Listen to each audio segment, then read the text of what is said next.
Hey everyone, welcome to Down the Rabbit Hole. This is Nina. I'm here with my producer Edgar. How are you doing tonight, Edgar? Oh, Edgar doesn't have a mic. He says hey.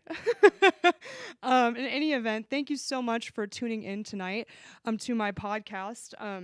Here in Colorado, media has been deemed an essential business. So we are here. Even if it wasn't deemed essential, though, I still would be here. So it just goes to show that I don't give too much thought to a lot of these various regulations that have been put in place, and I'll talk a lot about that tonight.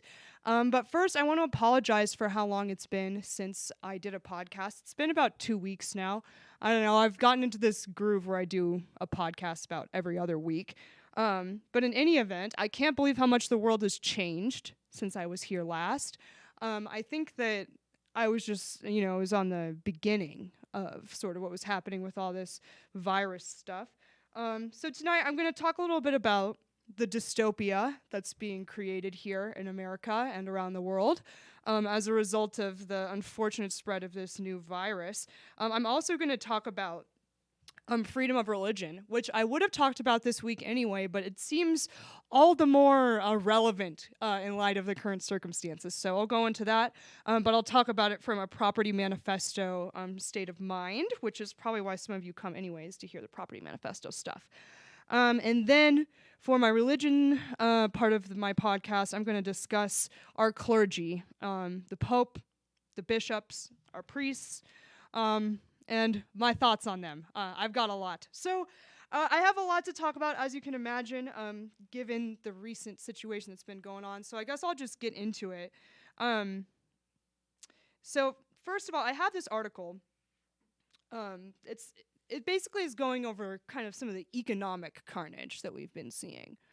And what's going on with the stay-at-home orders. All right? So I really think that we are marching proudly into some kind of weird combination of communism and fascism. And that's a pretty bold statement. It's one that I do think requires defense. So I will make that now. But let's just talk about where America is, how much the situation has changed since I was last here, and why I think that we are in a 1984 dystopia already as we speak. So as of today, about 90% of Americans have been ordered to stay at home. And that's a lot of people, man. That's like, think about how many, this article cites 297 million people are under some form of lockdown in the United States. That includes 38 states, Washington, D.C., and Puerto Rico. Here's some quotes from some of our various governors, who I will talk about them tonight as well. Governor of Washington, Jay Inslee, dubbed his state policy, "Stay home, stay healthy." While in a county in Florida, they're calling it "safer at home." And in Indiana, Governor Eric Holcomb has asked residents to stay home and hunker down, quote unquote. It's just crazy to me. So I'm going to go ahead and read off the list of the states that have this, because I do think that it's kind of incredible how many governors think that they have the authority to just order people that they're not allowed to go out other than for reasons that they deem acceptable. So Alaska, Arizona, California, Connecticut, Delaware, Florida, Georgia, Hawaii, Idaho, Illinois, Indiana, Kansas, Kentucky, Louisiana, Maine, Maryland, Massachusetts, Michigan, Minnesota, Mississippi, Montana, Nevada, New Hampshire, New Jersey, New Mexico, New York, North Carolina, Ohio, Oregon, Pennsylvania, Rhode Island, Tennessee, Vermont, Virginia, Washington, West Virginia, and Wisconsin. Now, in all of these places, it's not as if you can't do quote-unquote essential things. So if you really wanted to, like if you need to get groceries, the grocery stores are still open, although they're closing really early for some reason. As if, people are throwing raging parties like late night at the grocery store. It's pretty crazy. But what is essential and non-essential varies by state, but in general, basically a whole bunch of businesses all across the country are shut down. Um, so, and to talk about the actual state of the virus itself, as of this article posting, which was on April 2nd, so yesterday. So these numbers probably have changed a little bit. But we have 217,000 confirmed cases of the coronavirus in the United States, which is more than other countries. But to put that in perspective, our population is 330 million people. And that's just the amount of people who have tested positive for it. The death toll in America, or our percentage of individuals who die from being infected by the COVID, is a little bit less than 1%. It kind of varies depending on the state, of course, because some states have been hit harder than others. But it's between 0.6 and like 1.2%. And don't get me wrong, that's a lot of people, and infections like this are scary, and I have been practicing, I always wash my hands when I do get home. I have been doing the social distancing. I actually kind of appreciate the fact that people aren't standing right next to me all the time anymore. I'm fine with that. And there's always precautions that you can take, but I think that we've all just kind of lost our minds with this, and I'll get into that. So just keep that in mind, 217,000 cases out of a population of 330 million people. Now, let's talk about some of the things that happened in the economy since I last did a podcast. As of this morning, there were 6.6 million unemployment claims filed with the federal government. And I saw an article on Zero Hedge that described the upcoming housing collapse, because they're predicting that, it's not Zero Hedge, but the author of the article was explaining that because so many people have been laid off, approximately 3 million mortgages will go into default this month as a result of not being able to pay their mortgage because they've been laid off or otherwise not getting paid. So that's a lot, right? I mean, I don't know if you guys have seen the graphic. There's kind of a video graphic online that says, or it shows unemployment claims since the year that they started tracking them, and it tracks it to this day, and it goes over time, and you can see it hits 2020, and yeah, there was a peak at 2008, but then at 2020 it's just exponential. It's like a straight line up. So we have 217,000 cases of the virus. We have 6.6 million people unemployed in 2 weeks. Okay. So let's talk a little bit about Colorado and how it's affecting us here, because I'm going to be a little bit critical of our governor. So I think I should talk a little bit about what's going on in Colorado. So I have this map of Colorado here. Unfortunately, you guys won't be able to see it very well. But basically what this map shows is the counties that are affected the hardest by the virus. And it's really interesting because the counties that are affected the most, you would think would be the cities, right? Like you would think it would be Denver County, Boulder County, maybe Pueblo County, Colorado Springs area, that whole situation. But it's really not. In fact, most of the Front Range, as we call it in Denver, is really not affected that bad. It's in this beige area. Beige to red, right? Red is really badly affected. And you can see, even in the live video, that there's a few spots that are red. Now, these counties are Eagle County, Gunnison County, Baca County, and Mineral County.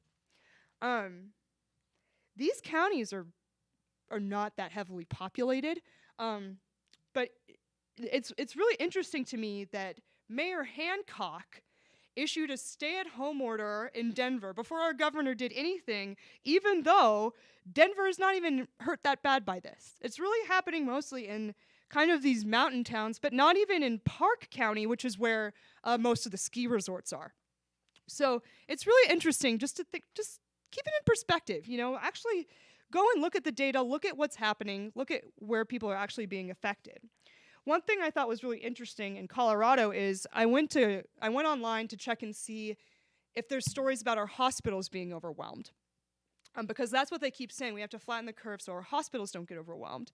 And I do understand that, but it's interesting to read the fear-mongering from the media, because what they're saying now is they're not overwhelmed yet, but they will be.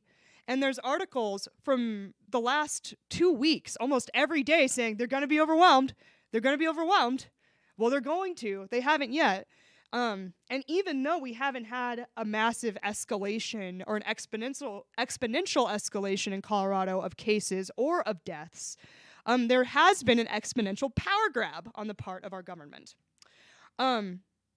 So I just wanted to go through that quick summary of some of the things that have been happening, and then I'm going to go into some of the specifics about what's happening in Colorado because I'm just so upset about it.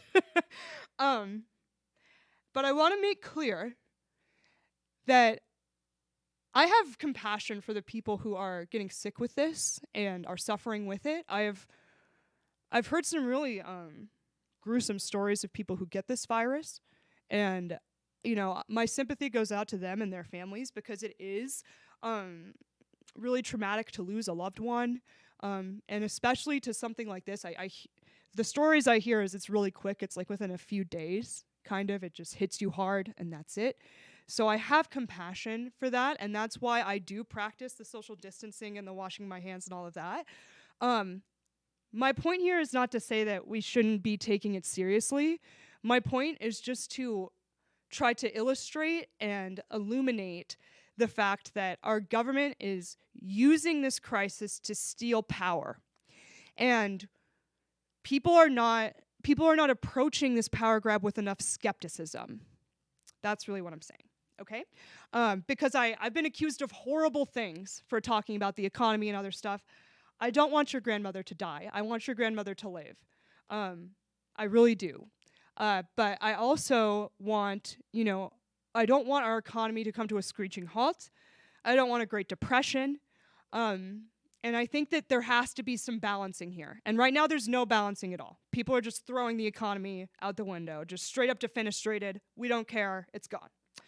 I don't think people understand how much damage has been done. Even if we opened up everything tomorrow, irreparable damage has been done to the economy over this.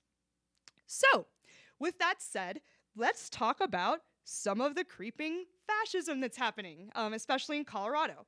So, I have here the full text of the stay-at-home order and the order that closed down all of the fun stuff in Colorado, like bars and movie theaters and gyms and casinos. So I'm not going to read the whole thing. That would be insane. But I'm going to point out a few things that I think people should note. The first is, our governor does not cite to any authority under which he is doing these things. He's not even citing to some kind of public health blah, blah, blah statute. He literally cites to no authority. He's just doing this. And I read the Colorado Constitution over again, and our executive grant of power does not include anything like this. There's actually not even something that says that the governor can use executive orders in the interest of the public. That doesn't even exist in there. So I have no idea where the hell he thinks he has the authority to do this. He certainly doesn't cite to any authority. I'd be curious to hear. In any event, let's look at this order and see some of the crazy stuff in here. Stay-at-home order. All individuals currently living within the state of Colorado are ordered to stay at home whenever possible. Individuals living in shared or outdoor spaces must at all times, to the greatest extent possible, comply with social distancing requirements and may leave their residences only to perform necessary activities. That's 1A. 1B. All public and private gatherings of any number of people occurring outside of a residence are prohibited. Of any number. Good stuff, right?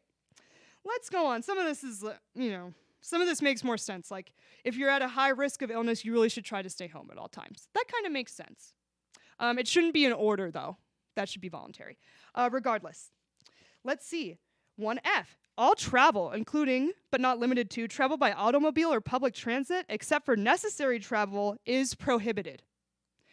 So, if you don't understand what that means, that just says you're not even allowed to just drive around in your car. You have to be going to a necessary place, okay? So let's talk about the stuff that's necessary. Engaging in activities necessary to health, safety, yada, yada. So that including pets or livestock. So this is obvious. If you have to go to the doctor, if you have to go to a hospital, a pharmacy, the vet, the pet store to get, pet food, pet medicine, whatever, that's fine. Obtaining necessary supplies for themselves or their family or household members, et cetera, without limitation, food, pet supplies, other consumer products. So this is, you can go to Target and get groceries. You can buy toilet paper to the extent that you can find it. Which is, I still can't believe that people rush to the toilet paper, man. Talk about having misplaced priorities on that. Let's see, what else can you do? Engaging in outdoor activity, such as walking, hiking, Nordic skiing. I like how that's third here. Snowshoeing, biking, etc. Performing work that's essential to critical business, which is something I'll talk about later, or caring for a family member. Now, notice that things that aren't even included on here, like we were joking about how you can't even go to a barber in Colorado right now. Like, it's illegal to have someone else cut your hair right now. Yeah, but I'm overreacting, I'm sure. Let's see. Here's some critical businesses. Healthcare stuff, critical infrastructure, that makes sense. People who are making sure we have electricity and plumbing and stuff like that. Critical manufacturing, blah, blah, blah.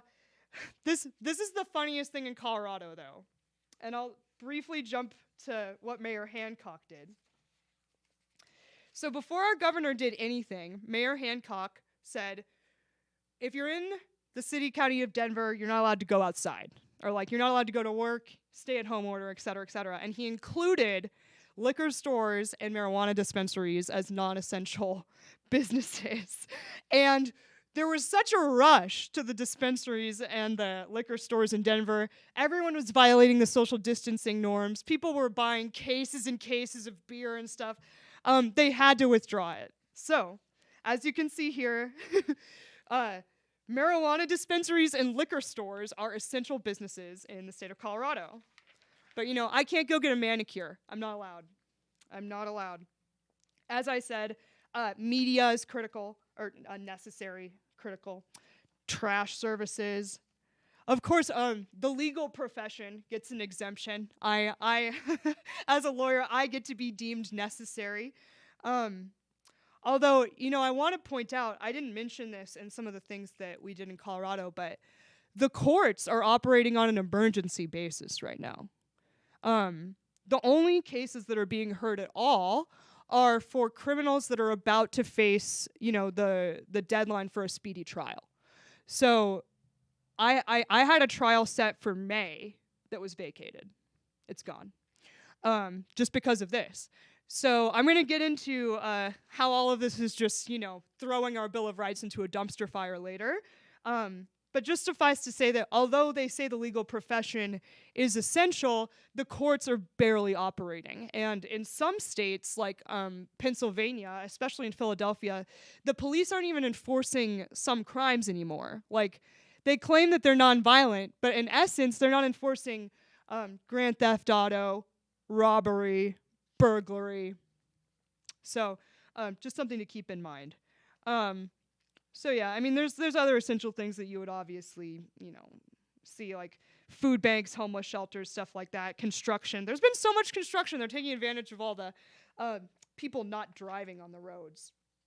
But that's just the gist of it. All these other things are government entities that they're saying are essential.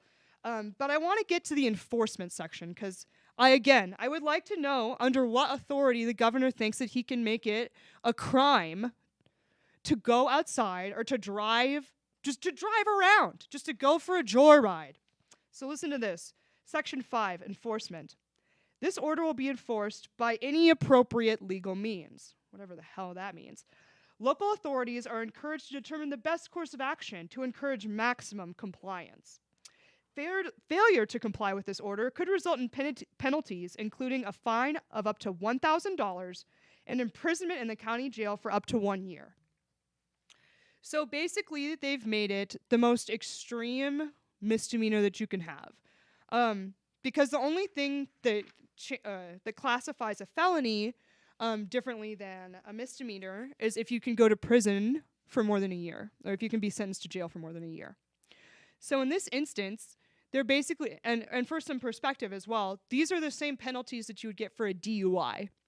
So now, in Colorado, in theory, I mean, I don't think the police are actually enforcing it. In California, they actually are, though. I've seen stories, articles, people on Twitter talking about how they or their family members were pulled over and given like a $500 fine because when they were asked where they were going, the police officer said it wasn't essential. So in Colorado, right now, going for a joyride is punishable by the same penalties as driving under the influence.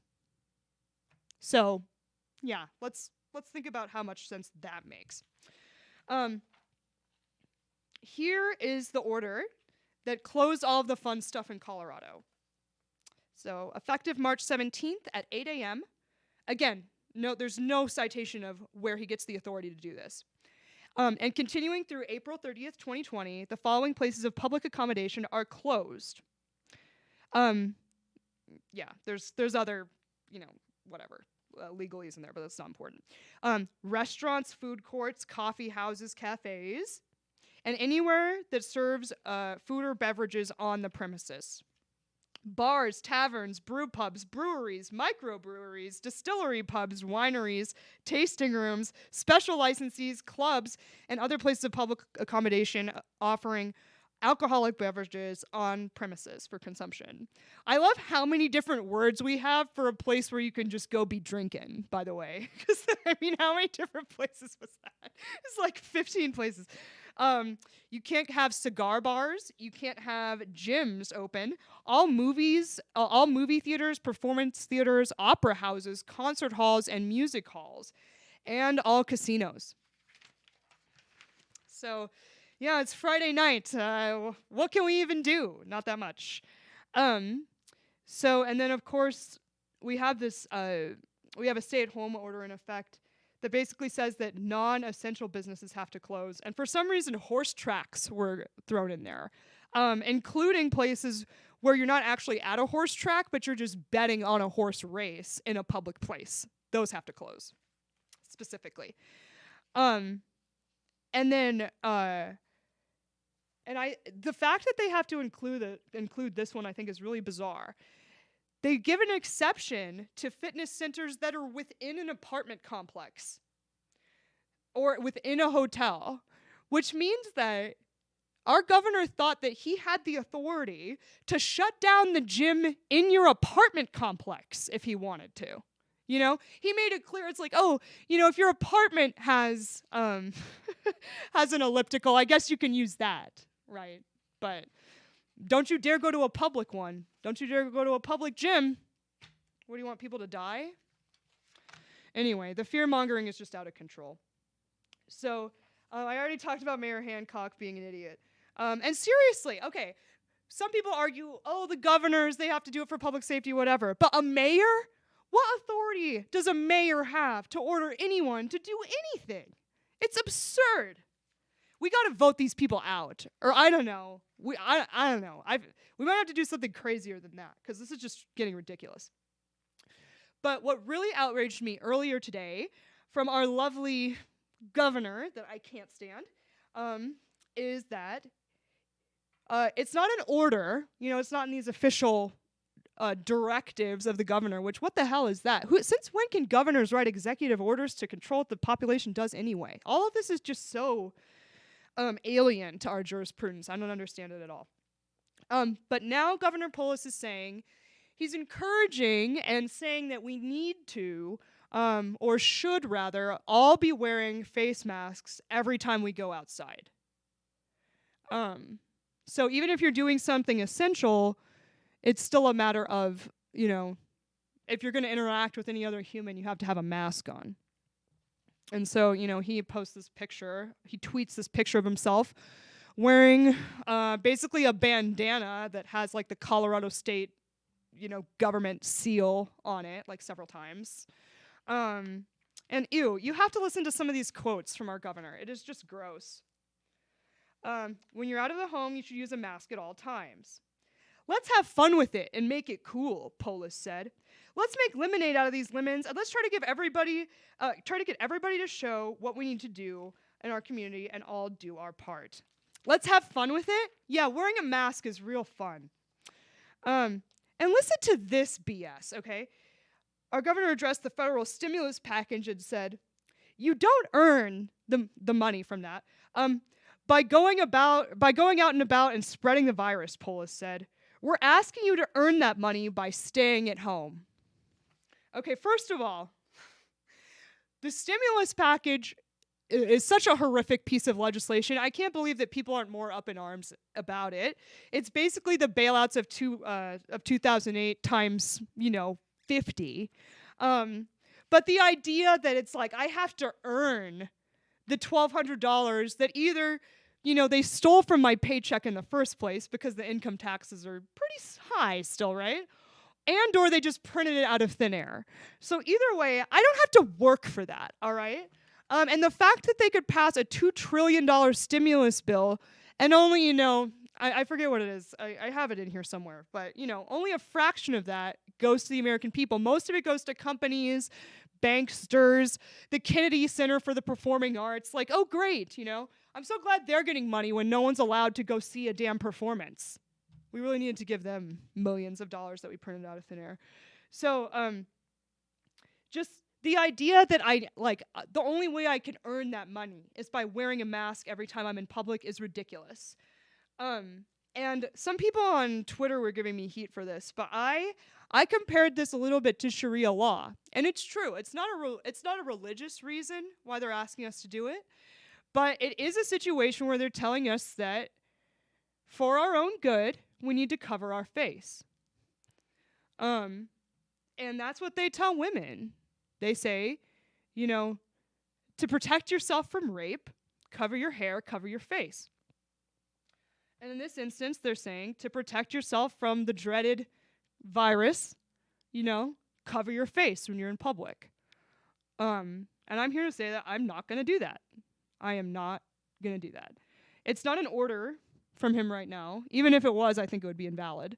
But the CDC has come out and now recommended that as well. And our governor has said that he's pretty much going to tell us to do whatever the CDC says, which is bonkers of its own, or in its own right, isn't it? All right, but let's take a look at why all of that stuff I just described is so fucking insane, okay? Because me just reading all of that, people are like, oh yeah, but what's the big deal? Who cares? We're just trying to keep ourselves safe. So let's go to the Colorado Constitution. I'm not going to read the section that talks about the powers granted to the executive because there's no power that matches any of this. So it really would just be a waste of your time. But I have the Bill of Rights from the Colorado Constitution. And the Section 3 says, and this just echoes our Declaration of Independence, other documents from our founders. Section 3, inalienable rights. All persons have certain natural, essential, and inalienable rights, among which may be reckoned the right of enjoying and defending their lives and liberties, of acquiring, possessing, and protecting property, and of seeking and obtaining their safety and happiness. Section 4, religious freedom. The free exercise and enjoyment of religious profession and worship without discrimination shall be forever hereafter guaranteed. And no person shall be denied any civil or political right, privilege, or capacity on account of his opinions concerning religion. And it goes on the freedom of religion. And then let's get to the other ones the other one that's really crucial here that I just can't believe people aren't more upset about. Section 24, the right to assemble and petition. The people have the right peaceably to assemble for the common good and to apply those invested with the powers of government for redress, to apply to those invested with the powers of government for redress of grievances by petition or remonstrance. So let's think about some of the things that we're not allowed to do right now. In that governor's order, we are told that gatherings of any size outside of the home are prohibited. How is that not a direct violation of our right under I'm not even going to the federal constitution yet. I'm just talking about Colorado's own constitution. The thing that Governor Polis, he should care more about this than the federal constitution, in my opinion. And we have it right here. Peaceably assemble for the common good. And now two people can't meet for non-essential purposes. I'd also like to point out that while it also is part of partially the clergy's issue, which I'll get to later, our freedom of religion has been so infringed by this. I mean, we're in a position where even if we wanted to do a mass, or even if our priests were trying to do masses, and some of them actually did, where people were 6 feet apart or outside, or we changed the way we gave out the Eucharist, or we didn't do the sign of peace, there was no hand touching, there's no holy water, whatever, we're just not allowed to do that. Period. So your freedom of religion is gone. Your right to assemble is gone in Colorado. Some things that are kind of interesting, the Second Amendment, at least, and in Colorado, I think it's Section 13 of our Bill of Rights. But the Second Amendment debate is pretty much over, because even in California, people were rushing the gun stores to protect themselves because they know, first of all, that the government is not doing a great job of enforcing the law, but also that if they have a lot of supplies, or if they are well off, and this is a huge economic calamity, which it is, that people will eventually be either rioting or, there's going to be civil unrest from that. And people want to be able to protect themselves, even though, the police are too worried about making sure that you're not driving to a place where you're not supposed to be, Like in Philly, for example, it's like, don't you dare go, try to drive to your gym. But go ahead and, steal that car. Grand Theft Auto's fine, but don't you drive that stolen car to a non-essential place. Anyway, it's just crazy. So, and that's just at the state level. And part of the reason why I focus on that is because Colorado is not unique in this. Every state is doing crazy stuff for the most part. Maryland's stay-at-home order is indefinite. They have no end on it whatsoever. And you've seen, New York is crazy. I would never live in New York, but they want to ban cigarettes because they say that, smoking increases your risk. And it's like, okay, that's probably true. It's a lung situation. Anything that's like pneumonia, if you're a smoker, you're going to have worse symptoms with that.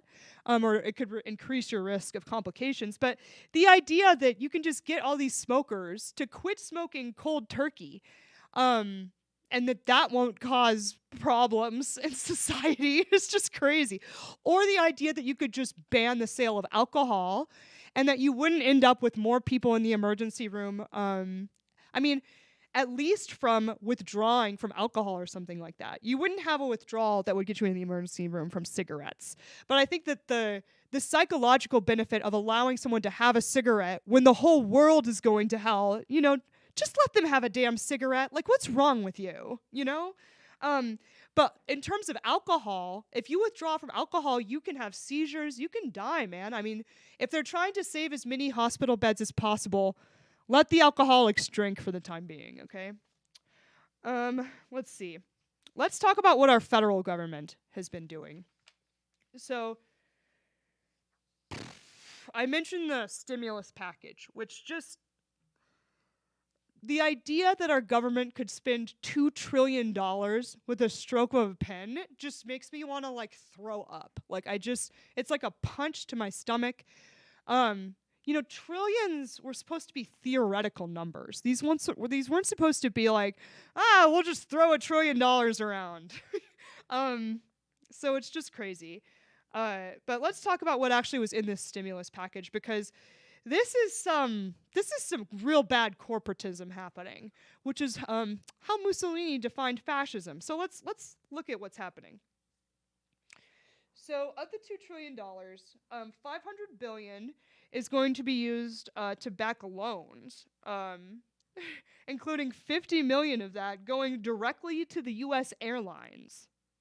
Now, my husband and I talked about how we're against the bailouts in general. But if there is any industry that we think should not get a bailout, it's the damn airlines. Because the airlines are terrible. I mean, they have been nickel and diming us so bad forever.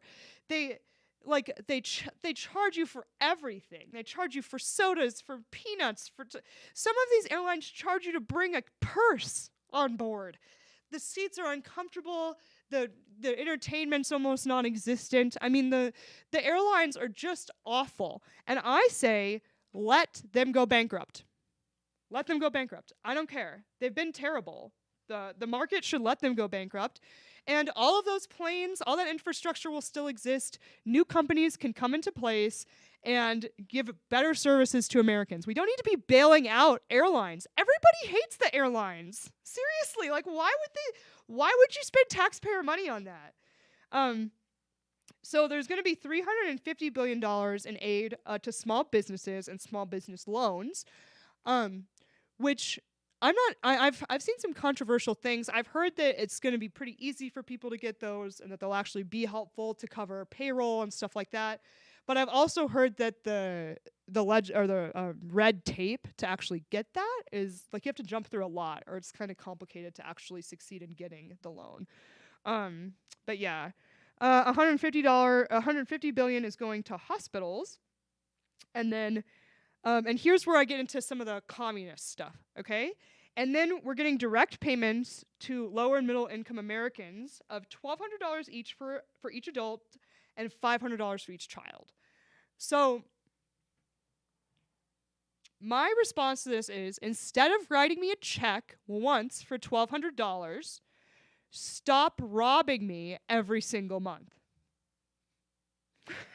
And if you want to stimulate the economy, abolish the income tax. Just outright. I mean, we're playing all this trade war crap anyway. Let the tariffs pay for our federal government, you know? Abolish the income tax. They delayed the tax date anyway. Just delay it forever. Abolish it. Get rid of it. So let's see. There's more unemployment insurance, yada, yada. This list I have doesn't specifically detail some of the more egregious stuff, but there was millions of dollars sent to the Kennedy Center for the Performing Arts. There was funding in there to make sure that illegal immigrants were able to get medical aid and stuff like that. And I just think that this is so reckless and irresponsible on the part of our government. First of all, this was like hundreds of pages of a bill, and they drafted it and passed it in a couple of days, right? So no one knows what's in there. There's probably really messed up stuff in there that we're just going to find out over time as people and lawyers actually get a chance to read through it. But you know that our government doesn't have $2 trillion sitting in the bank. We're already more than $20 trillion in debt. So that money's just going to get printed out of thin air, man. And it's all for the sake of what? We're going to have some kind of weird one-time UBI, like universal basic income. It's like, well, from each according to their ability to each according to their needs, right? At least this one time. And apparently everyone's needs is only like $1,200.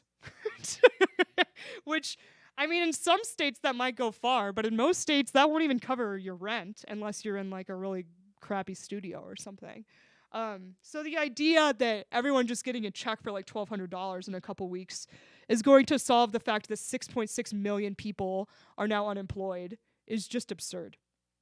I'd also like to point out that in that bill, the Federal Reserve was nice and sneaky and managed to get some extra power up in there, because now they can do a whole bunch of stuff without any accountability to Congress whatsoever. They basically gave themselves the power to control the interest. I mean, obviously they've been controlling interest rates and all this other mess, but to do all of that without any like oversight or like, transparency whatsoever. That seems really relevant to the coronavirus relief, right? To make sure that the Federal Reserve can be an even more secret entity. Great. That's what we needed.